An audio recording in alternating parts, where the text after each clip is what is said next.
Hey everybody, thanks a lot for joining us this morning.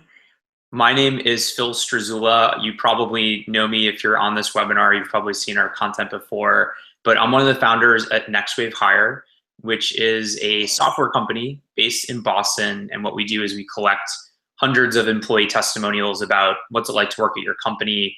And we use those to enhance your career site, your talent communities, your social media, and essentially attract and convert awesome people by building your employer brand through the mouths of your employees. Today, we have a really interesting topic, in my opinion. We're going to be talking about career pathing and employer branding. So folks who are interested in sort of diving into this exploding and very interesting world of employer branding as an actual professional, regardless sort of your background. And today we have an awesome guest who can talk about exactly that, somebody who's been in this space for a while and has a pretty interesting story to tell. So with that, Lisa, I'd love to turn it over to you as just sort of a quick introduction on yourself and kind of what you're doing these days. Sure, absolutely. Thanks, Phil, for the introduction and also for connecting and inviting me to join today. I feel as though this is something that never would have happened 10 years ago. So it's nice to see the employer branding field just kind of evolve to a point where people are interested in it and there's a genuine interest out there. So for those of you taking time out of your lunch hour or other times of day, thank you. My name is Lisa Chartier. I lead the global employment brand and recruitment marketing team for Philips currently, but I've taken quite an interesting journey to get to that role, which I'm happy to share. I'm trained in the marketing profession through university. So in school, at the time, I wasn't sure exactly what part of the creative communications world I wanted to break into. So I had a quite diverse degree in the arts as well as communications and also a minor in marketing, just to keep my options open. Started my career in a consumer advertising and PR agency. And then did a brief stint in the political communications arena during Hillary Clinton's first run at presidency in 2007.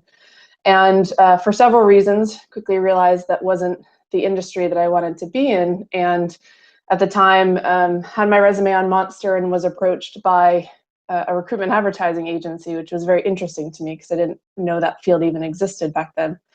And that was TMP Worldwide. So I spent several years, about 6 years or so in the agency side, in different roles, employer branding, recruitment marketing roles, really working with a portfolio of clients across different industries. And then most recently have come in-house within Philips for the last 5.5 years or so, and first launched the recruitment marketing capability for North America, and have now scaled that to be a global team, which we are today. So that's a little bit of my background, but I'm happy to share more if questions come in and there are different areas that people want to hear more about. Awesome. So super excited to have you here today. One thing that I did want to say to the folks who are listening, if you have questions, you'll see a little chat widget on the page. You can ask them through that, and we'll try to answer them in real time, if it's something that's relevant to the topic at hand. Otherwise, we'll kind of leave it towards the end. The other way you can ask questions is through Twitter. So if you tag at NextWave Hire in your tweet, then we will see that and we can ask that question.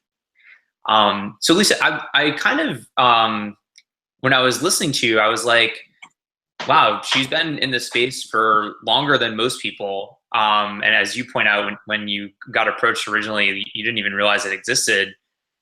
Because it was so nascent. I'm curious how things have evolved over the years, and what are maybe some of the key things that you've seen change? Like, what are the most poignant things that are different about today than it was back when you kind of got into this? Yeah, for sure. Oh, I'm starting to hear myself. Is that echoing on your side? I'm just going to mute myself. Okay, perfect. Yeah, quite a few changes for sure. And I would say that primarily I've seen them in two areas. So first, just the way that the market has evolved in terms of technologies and communications, et cetera, have changed. So when I first joined, Print ads, classifieds, job postings were the primary vehicles that we use to brand our company and talk about roles, recruit candidates into organizations. Obviously, that whole landscape has evolved. A lot of it driven by candidates' preferences, who are also consumers. So the different communication tactics that we look at today are very different in nature. A lot more digital focus, a lot more online focus, a lot more complexity in terms of the strategies and campaigns that we need to deploy in order to reach and influence talent. So I've seen that, be the biggest changes and things that we constantly have to keep up with as practitioners to be relevant to our target audiences. I've also seen, and actually one of the reasons that I was intrigued and entered the space was because I felt like it was a very immature discipline, and there was lots of opportunity to professionalize this practice. Consistent throughout my career, regardless of where I've been working or in what environments, I'm kind of an entrepreneur at heart. I'm a little bit too scared to go off and launch my own venture, but I love building teams and capabilities and new solutions within established organizations. And I've been privileged to be a part of a whole movement which has made this profession one that the C-level is now paying attention to, now is getting more support, more funding, and being carved out as an actual profession. Whereas 10 years ago, you had a lot of HR generalists maybe doing job postings or a sort of recruitment marketing work. So I've just seen in general the whole industry start to recognize this as a profession that's not only worth pursuing on an individual basis, but worth companies investing in and including as part of their business strategies as well. Yeah, it's kind of cool. You mentioned sort of like the medium that you're chatting or communicating with candidates with changing from things like print to more digital. I'm curious if you've also seen, you said this thing that's really interesting about candidates being consumers. Do you find that the sort of, maybe it's the types of communications or the messaging has also changed as things have moved digitally, and maybe as consumers, we've gotten more and more sophisticated with things like reviews, the ability to do so much research about purchasing decisions before making that purchasing decision, and it kind of bleeding over that behavior to job seeking. Yeah, I mean, I wouldn't say it's messaging so much that's changed. Obviously, messaging just needs to be relevant to the needs and wants of a target audience at any given time. But I would certainly say, to your point, what has changed, or what kind of we've adopted and need to continue to adopt, is more of the strategic thinking and principles of consumer marketing, what's happening in the e-commerce space and the B2C marketing spaces, and applying those to our HR challenges. And that's, I think, where my background has come in beneficial, is that's always been my goal, is to apply the latest in some of those, we'll say, more advanced, more sophisticated, more well-funded industries into our space. So the way that we need to think about how we engage candidates initially, how we manage them throughout the process, how we convert them into applicants and hires, is a much more complex and involved than it used to be. And basically, we've adopted just a lot of the thinking and the models from the consumer marketing space, who are going through that same transformation as well. Very cool. So do you mind talking a little bit about what the roles and responsibilities of your team are? Yeah, sure. So we scope our work into four main areas. First and foremost, we are the brand managers for Philips as an employer. Makes sense. And this includes defining our employer brands, our value proposition, the visual identity and creative platform that we use to bring that to life through communications, and then managing that presence across the most relevant career channels on an always-on basis. So sites like LinkedIn, Glassdoor, Facebook, Twitter, etc. We also, another big part of that is influencing our stakeholders to deliver employee experiences that are in line with that employment brand identity, right? So with the increasing transparency that these employer review sites offer to prospective talent, but also that desire for transparency, It's not a field that communications alone can work as. So we do a lot of influencing within our businesses, within our HR groups, to make sure that the strategies and programs and benefits that we're investing in help reinforce that value proposition that we've set out to deliver on. And we encourage advocacy, of course, from our own people to tell our own story through theirs. The employee voice is the most powerful one in our space. And so we do a lot of work on the advocacy side as well.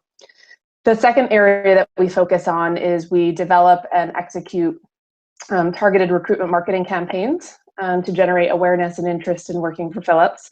And we really focus these efforts on the most critical student and professional labor market segments that our company needs to realize its business strategy. So there's no longer a marketplace that you can run one campaign and touch everybody that you could possibly want to attract and recruit. So we get very specific about where we invest those targeted marketing dollars in. And obviously, part of any campaign management involves research, insights gathering up front, concept development, campaign and media planning, creative production, pre-launch tagging, and post-launch tracking and optimization.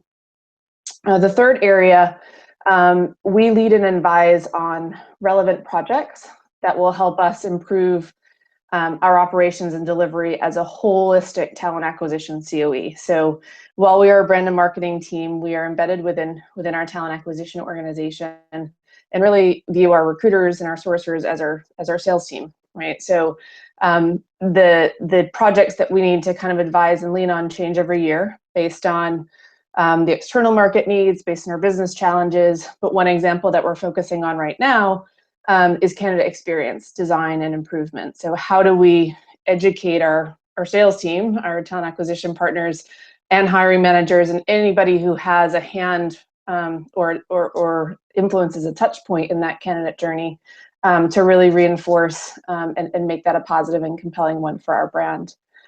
And the last thing we do, we reserve about 20% of our time to act as, employer brand consultants to our internal customers and stakeholders. When unexpected business critical situations occur throughout the year, and employer brand solutions would help contribute to a resolution. So examples might be, the company's decided to relocate a certain area of the business, and we need to hire 500, high volume of roles within a short period of time. So some recruitment marketing efforts are required. Maybe there's some negative product press in one of our markets where our ability to recruit and attract talent from that geography is impacted. So we need to do some branding work. So in essence, we're kind of set up to be a little bit of a hybrid in-house agency team. But yeah, we take on a big scope. I would say it's not the same in every organization, but that's really where we focus our responsibilities on within Philips. Awesome.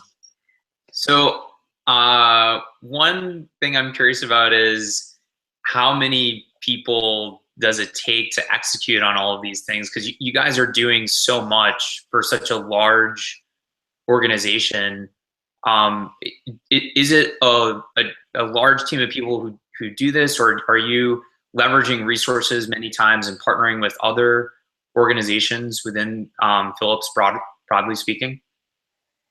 It's definitely a bit of both, and yes, it's a big scope, and we don't have, say the level of resources or headcount that other consumer marketing teams do on other sides of our business that are directly tied to revenue. We have about 13 people globally on the team in-house, so that gives you a sense of numbers to take on that scope. And it's a combination of, always of working smartly, of being very creative with the dollars and the resources that we do have, often having to make trade-offs in terms of, priorities, where we focus, where we don't focus. However, we absolutely have tentacles across our entire organization and leverage our internal teams and resources as much as we possibly can for that reason, because we are so lean. An example of this is, we partner with our internal teams, like our brand design team. We actually used Philips brand design team when we developed our new creative platform, excuse me, for our employer branding towards the end of last year. That would have cost us probably, $250,000 if we were to go to an external agency, and we're able to use the team that we have within Philips. We use Philips social care team to respond to employer reviews on sites like glassdoor.com or indeed.com instead of outsourcing that work. Obviously, we need to train them and make sure that they understand our space and what our objectives are and tone of voice and all of that. But we definitely partner with them. We leverage as much as possible when our brand or marketing teams are launching new campaigns, if we can integrate into that. If they're going to events, how do we integrate our presence into that? So we absolutely do rely heavily on internal resources when they are available.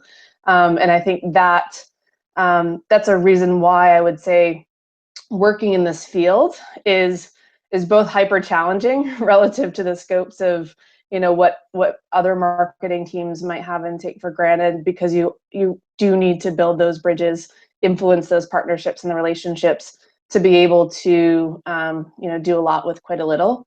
But it's also very rewarding and transformational, really, from a career development perspective, because we have had to build those relationships that make career growth and development for the people on my team a lot easier, because they have those relationships in place and become aware of different opportunities over time. So I think it's both a blessing and a curse, if I'm honest. Yeah, it's as you're describing this, it's kind of like the perfect role for somebody who wants to be an entrepreneur, because like the work itself is still very like nascent in terms of like the maturity of the practice, right? Like it's not sales where these sorts of things have been figured out for so long, and it's kind of like, hey, here's the playbook, and there are innovations, there are new technologies, etc. But you're really kind of starting in some ways from ground zero, which is really exciting.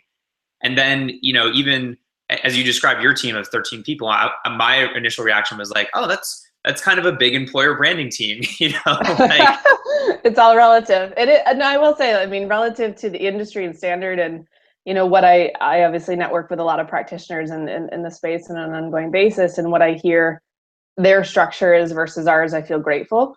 But then I look at how marketing teams that are assigned to a different category in Philips, how they're funded and structured, and I'm incredibly jealous.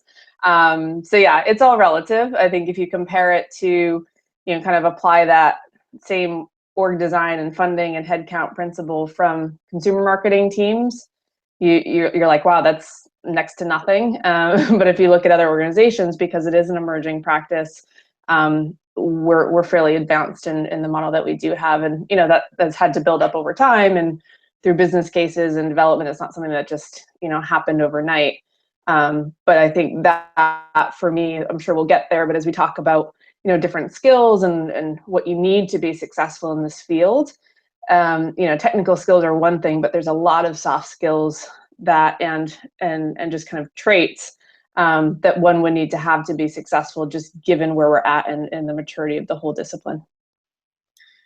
Yeah, it's also something that popped into my head around, you have this broad scope of things that you guys focus on as a small team, which is, again, another thing that's very attractive for this sort of person who wants to be an entrepreneur.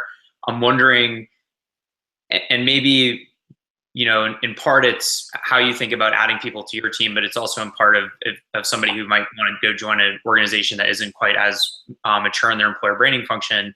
But the question I want to get to is, what are the skills that you think people need to have, and what are the skills you think people can learn on the job? And maybe it's not, there are specific skills you need and ones you can learn on the job. Maybe it's just you need a baseline. You need 50% of the stuff. Like maybe you know how to do media buying, but you don't know anything about recruiting, or vice versa. But as somebody who's interested in working in this space, can you talk a little bit about the skills that you need and the ones you can kind of learn it as you do it? Yeah, sure. I mean, there are definitely different schools of thought on this one. So I'll offer my perspective, but I don't want to offend anyone if they have a different point of view, for sure. But I'll just share what's worked for me and kind of what's been my approach as I've built and led different teams throughout the years. So I'm a firm believer that you can teach certain skills and you can't teach other skills. And you can absolutely, I hire trained marketeers. Oftentimes they have no experience in HR or talent acquisition, and that sort of the nuances of the category I can absolutely teach. I can't teach strategic thinking, being kind of consumer insights obsessed. So having that customer centric mindset is something that you really, have and gain it if you are a practice marketeer. So from my perspective, I think it's essential that there's some element of marketing skills or training for anybody that comes into this role. Now, it doesn't mean that everybody needs to acquire those skills through a 4-year plus university degree program. There are absolutely other creative ways that you can develop those skills over time, but at the end of the day, it's still brand and marketing work. So it'd be like being in a finance role at an engineering company. It's still a finance role, even though it's for an engineering company. You can't put an engineer in a finance role. So I know there are a lot of companies out there that do put this work on the plate of recruiters or HR generalists. And I think it's a great development opportunity for them, but I think it's really hard to do the job well and successfully in today's kind of complex landscape without having at least fundamental marketing skills. So even things like campaign development, writing a good creative brief, just things that go into any sort of well-run marketing program. And you can get those sort of skills through, like I said, it can be very agile. So, I know there are some like boot camp certification programs out there, self-taught learning through different books. There are certainly opportunities, which I think are the most meaningful engagements, where, to take on a side project under a coach or mentor who is trained in marketing, who can help kind of guide and facilitate that kind of real-time learning and project work, which I think is really helpful. But I would say that, yeah, it's a marketing field, and to be successful, you need to have the basic skills, or at least start to acquire them over time.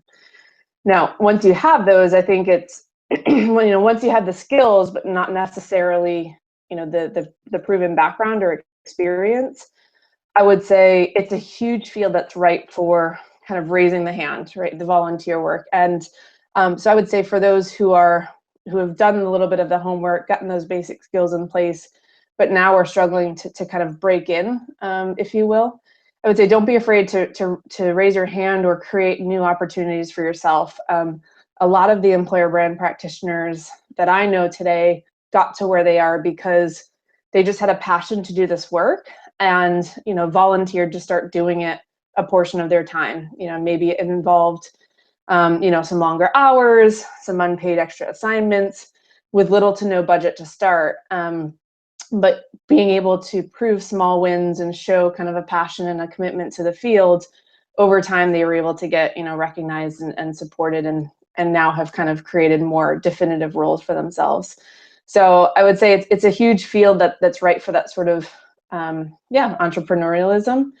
I'll also share that I'm noticing education programs in general are evolving to make mid-career shifts or changes much more possible and realistic than ever before. So, digitalization is causing the need for a lot of reskilling of various, not just in this field, other fields. So it's really not uncommon for someone with, 10 to 20 years experience in a particular career path to be working while also getting educated to pursue another path in the future. So, whereas before it was kind of against the cultural norm to be, making a career change past a certain mark, I would say don't be held back by the norms of the past or by the judgment of others.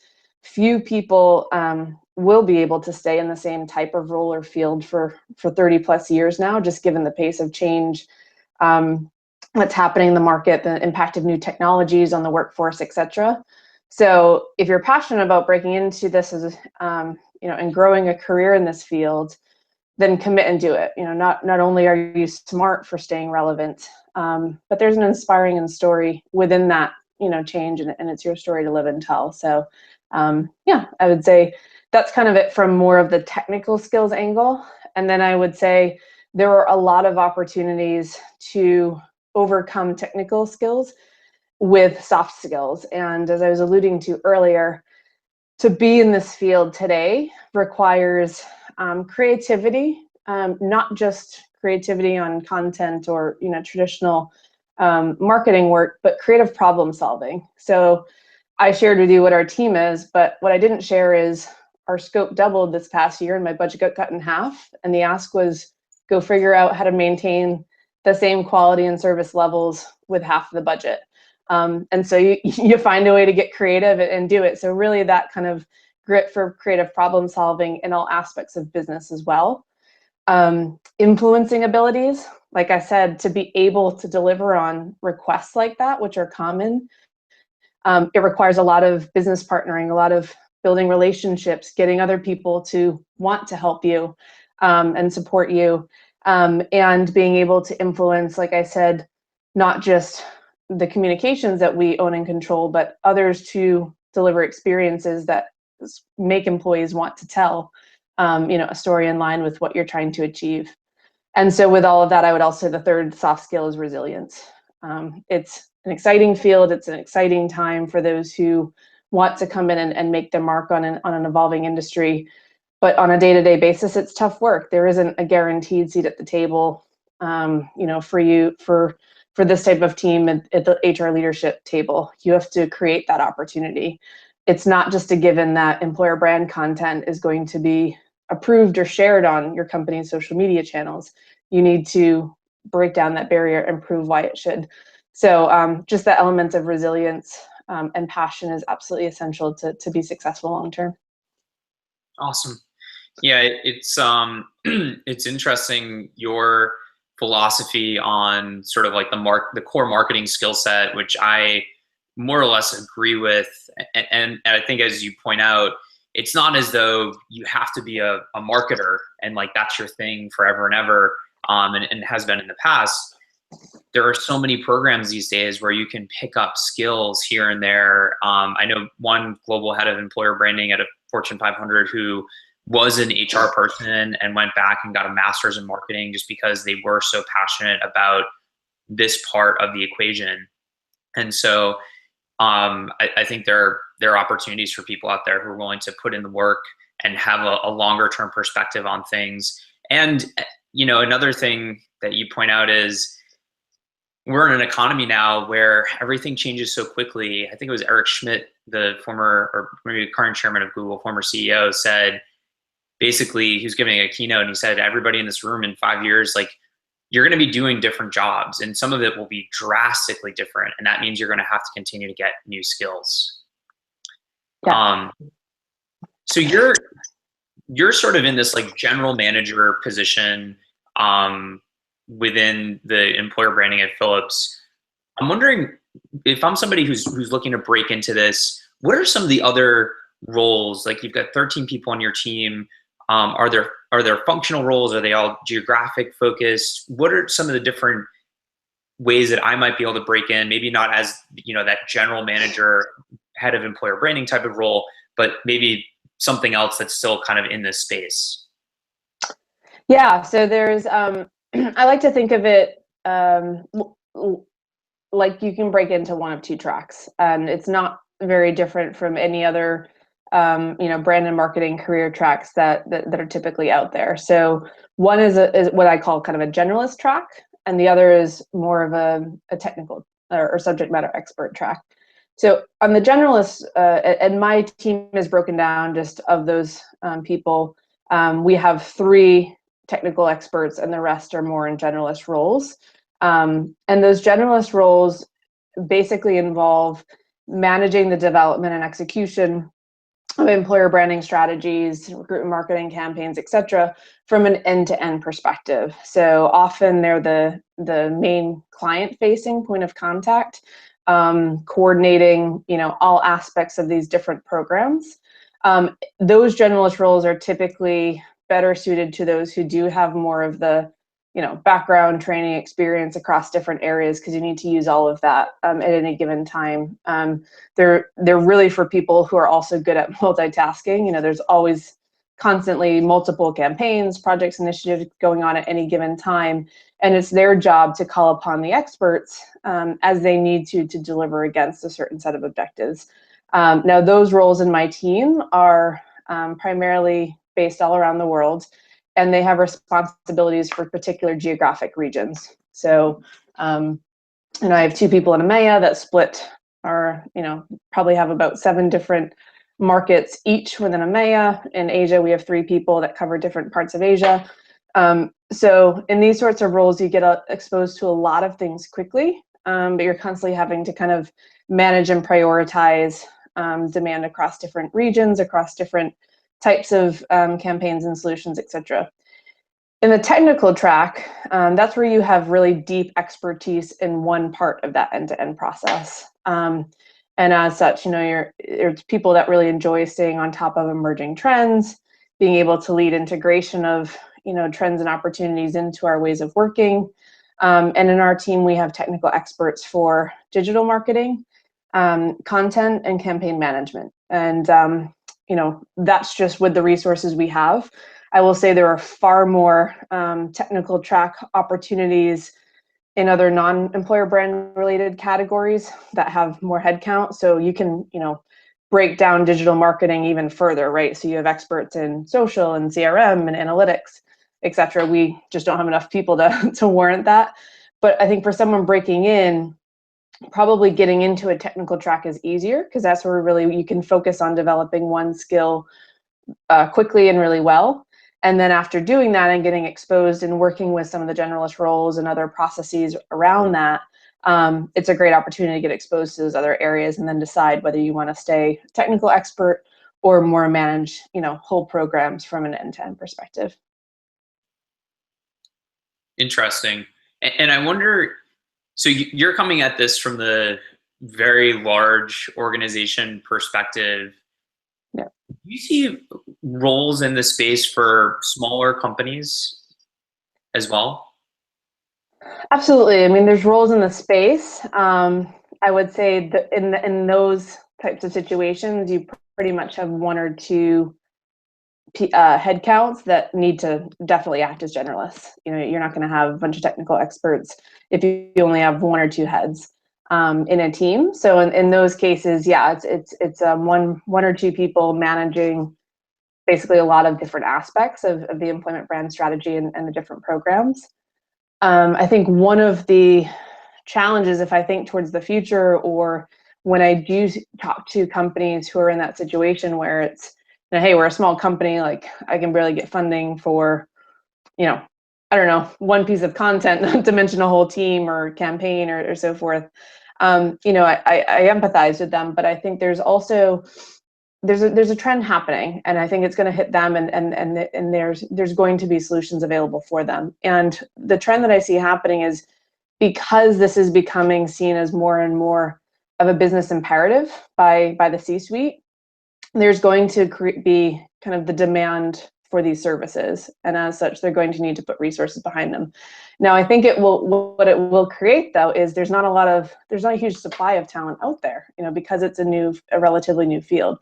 So there's going to be a gap, I think, between supply and demand for quite some time, and also a gap where management might approve the hire, 1 or 2 junior hires to lead a full program, and or 1 or 2 hires, and so someone wants to go out and bring in an experienced professional, and the budget they have to hire that person is different from the expectations of that candidate. So I think there's going to be solutions, and if anyone's interested, very happy to be contacted directly, and I can share kind of some solutions and options that I have. But the opportunity to engage consulting services to actually mentor or coach junior staff members, or maybe members who haven't been as skilled or experienced in this field for a period of time, to kind of as a launching pad to set them up for success. Whether it be 1 or 2 years where you're kind of engaging a consultant or an experienced practitioner to kind of coach and mentor and guide the full-time hires that you can get and can afford within those budgets. Because yeah, for smaller companies, it's a field where everyone wants the work, but nobody wants to pay for it. So it's you know, every different size company has challenges on a different scale. But yeah, certainly that it's not unique to them, but it's a very real challenge for them, I can imagine. Yeah, I'll talk a little bit from my perspective. So we mainly work with companies that are, 100, 1,000 type of size of companies. And what we find is, maybe in some very rare cases, there is somebody who's focused on employer branding. More times than not, there's like a VP of talent acquisition who's like, hey, we gotta do this stuff. And maybe they have an intern to do it, but usually it's nobody, right? And so like maybe a senior recruiter or something like that has sort of raised their hand and said, you know what, I think this is super interesting. I talk to candidates all day long. I know that they want more content. I know they want a better candidate experience, all these things that we talk about. And so they raise their hand and they execute on a project. And many times that can be challenging, if you don't have the resources, or quite frankly, if you don't have that skill set that we talked about earlier. Because if you're coming from the perspective of a senior recruiter, you probably don't know a lot about social media, digital marketing, all these things that are sort of core to the employer branding function, which makes it tough and makes it so that we actually have a business to partner with folks like that. Yeah. I'm kind of curious, what are the resources that you use to stay on top of this industry, like, blogs, conferences, LinkedIn groups, Facebook groups, etc.? Yeah. So, I mean, from an external standpoint, resources like HR Open Source is a really good site that they have different case studies, different real examples, really plug and play tools that can be used. I tend to follow the Smashfly blog. They're a great industry specific resource. Universum tends to come out with 1 or 2 studies a year, which are great and serve as benchmarks for practitioners. And some of what they're looking at now is actually, for example, what companies of different sizes are investing in employment branding and plan to invest. And I use a lot of that data to help kind of build that business case internally for, more and more support over time. So those can be really useful resources. I absolutely digest and immerse myself in the Candy Awards reports that come out every year. When they're released, those just reflect the state of the state in terms of, candidate expectations and needs and wants and what other companies are doing. And now they have those available in all 3 kind of hubs around the world. So they have an Asia version, a Europe version, and a US version. I think Latin America is still a missing piece of the puzzle, but they'll probably add them eventually. I'm part of a couple of employer brand groups on Facebook, which are really good for just kind of the quick feedback, quick inputs from other practitioners in the field. Hey, I'm working on this, and within an hour, you get kind of 4, 5, 6 responses from people who have probably tackled a similar challenge, or to see what they're doing. I sit on a couple of customer advisory boards, LinkedIn, Universum, which is great to be able to shape kind of products and solutions that are being introduced into our practice, but also within those forums, great to network with other people, in the field and kind of get a sense of what their challenges, struggles are, maybe potential solutions that we could leverage. But I also follow a lot of just general marketing and tech channels, again, with the aim to apply kind of the thinking and the principles and the work coming out of those spaces to ours. So sites like Mashable.com, Marketing Week, The Next Web, etc. And then I will say we've also built a really great within our own team. So we're a global virtual team. Very few really never see each other face to face, but we have a great culture of sharing and collaboration across the team. So if someone finds a good case study or article, they always share it with the group. We pay for everyone to go to at least 1 conference or class every year in an area that they're interested for their own development, and then bring kind of a short 20-minute briefing back to the team in terms of what they learned. So a couple examples this year, we have a few team members going to Content Marketing World, different creative writing classes. So where they are developing skills and insights, we always task them to bring that back to the team so we can all benefit as well. So yeah, it's great to have lots of eyes and ears out there, and just that constant nature of sharing and collaboration to stay up to speed. Nice. My last question, and then we have at least one question from the audience, is what are your predictions on what's going to happen in the employer branding world over the next 5 or 10 years? I could do a whole webinar on this topic alone. I have lots of predictions, but for the purpose of today's call, I'll maybe stick to kind of 3 of the most relevant ones. So I think I alluded to previously, but just to kind of summarize, first, I think the right people, so C-level, are starting to notice the impact and the value that employer branding adds to a company or business strategy. So I expect that it will continue to gain momentum, and we'll start to see the benefits associated with that, as a community. So more demands for employer branding jobs, more funding for established teams, more training and certification programs available for those who want to break into the field. And like I said, I do think there'll be a little bit of a period where there is that supply versus demand gap from employer brand jobs. But I also think as a result, there'll be more solutions and opportunities to from a service and business perspective. So consultants willing to kind of play that mentorship piece, et cetera. I think the space will continue to become even more so highly competitive. We're a lot of our companies, we talk about our the people we're trying to talk to and reach and influence and persuade, and they're pretty much the same people in a lot of cases. So we're kind of having to compete for that share of mind or that space. So we'll continue to see more strategic, professional, and innovative employer brand solutions coming out of organizations and the teams that are in place, just to be able to compete and cut through that clutter. So it'll keep all of us on our toes. And I would say, lastly, I think, consumerization of the candidate experience and candidate behavior will continue. So candidates are going to demand, that employer brand professionals adopt more of that B2C e-commerce thinking, marketing models, technologies, and approaches in their work in order to even compete with the expectations that candidates have. So I think as a result, it's going to lead to much more targeted, more relevant employer brand solutions that offer candidates better engagement options and better recruitment experiences all around. So those are a few predictions. Awesome. So we've got a question from Audra Knight through Twitter, and her question is, do you use Facebook ads for recruitment campaigns? And if so, do you track hires, or is it more for awareness? So the answer is yes. We do. We use Facebook for both organic presence and paid presence.